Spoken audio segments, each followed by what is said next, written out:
увидите 5 самых странных и необычных двигателей. Шаровой ДВС Хютлин Кугелмото. Герберт Хютлин, инженер от бога из университета Фрайбурга, предложил совместить ДВС и электрогенератор в компактной шаровой оболочке. В схеме Хютлин-Кугелмото поршни внутри шара движутся в нескольких направлениях, навстречу друг другу, сдавливая топливную смесь в камере сгорания, и по сложной криволинейной траектории вдоль кольцевой фигурной шайбы.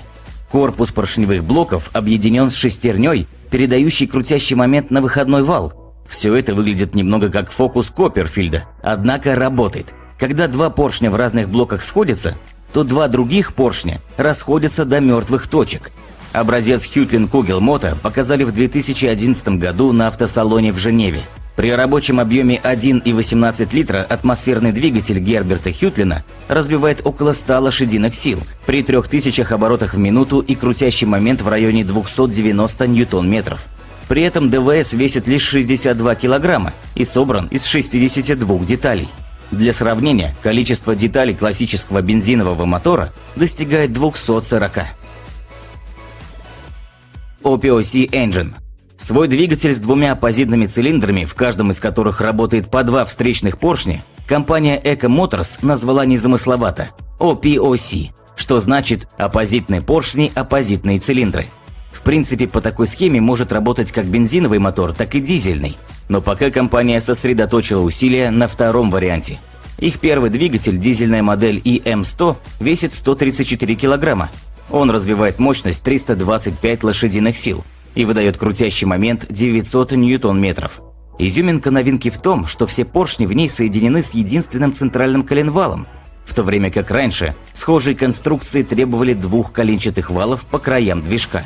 Соответственно, они были заметно крупнее и тяжелее.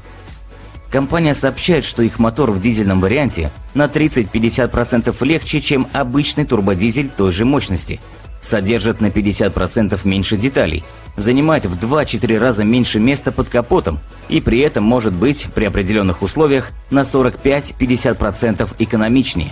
Но у этого двигателя есть и проблемы, которые мешают ему выйти на широкий рынок. Это показатели шумов и ресурса. Тем не менее, в 2014 году Eco Motors и китайская FAW Group построили завод в провинции Шаньси, который уже выпускает до 100 тысяч двигателей типа OPOC ежегодно.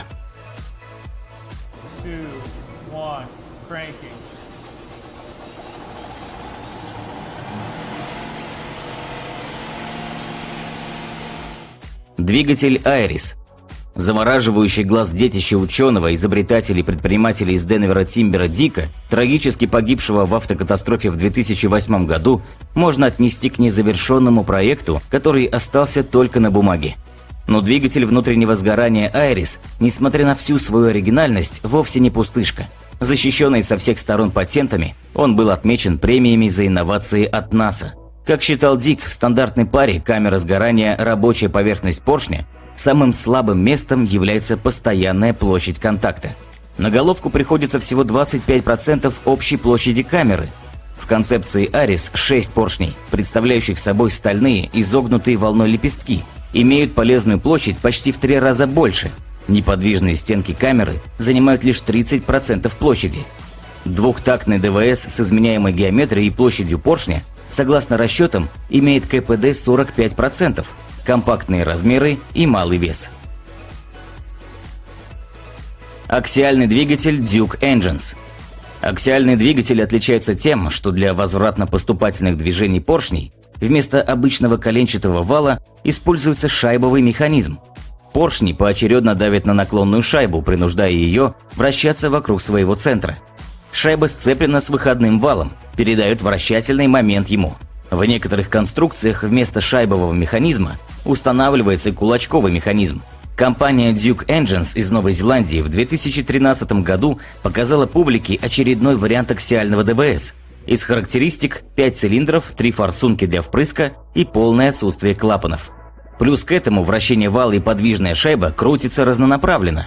Число цилиндров и форсунок не совпадает, так как весь блок подвижен, и цилиндры в определенной последовательности проходят мимо форсунок и свечей, получая свою порцию огня. Точно так же поочередно цилиндры отдают газы через неподвижные выпускные отверстия. В результате на один оборот вала приходится столько же рабочих ходов поршня, как у шестицилиндрового классического ДВС. Ключевое преимущество аксиальных двигателей с шайбовым механизмом состоит в том, что поршни расположены параллельно друг другу по краю шайбы. Это дает возможность расположить выходной вал параллельно поршням, а не под 90 градусов, как у обычных двигателей с коленчатым валом. В результате двигатель получается очень компактным.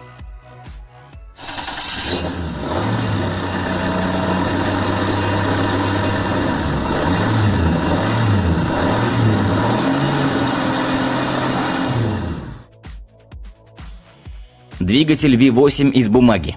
Наконец мы подошли к самому необычному и в то же время простому двигателю в нашей подборке. Белорусский инженер Алексей Жолнер сконструировал из бумаги точную модель 8-цилиндрового V-образного двигателя.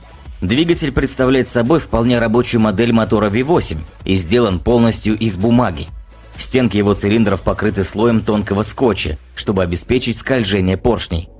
Диаметр цилиндра составляет 5,5 мм, а ход поршня 6 мм. Для соединения многочисленных деталей двигателя использован только клей. Запустить мотор можно с помощью пальцев, но гораздо эффектнее использовать баллончик со сжатым воздухом или воздушный шарик.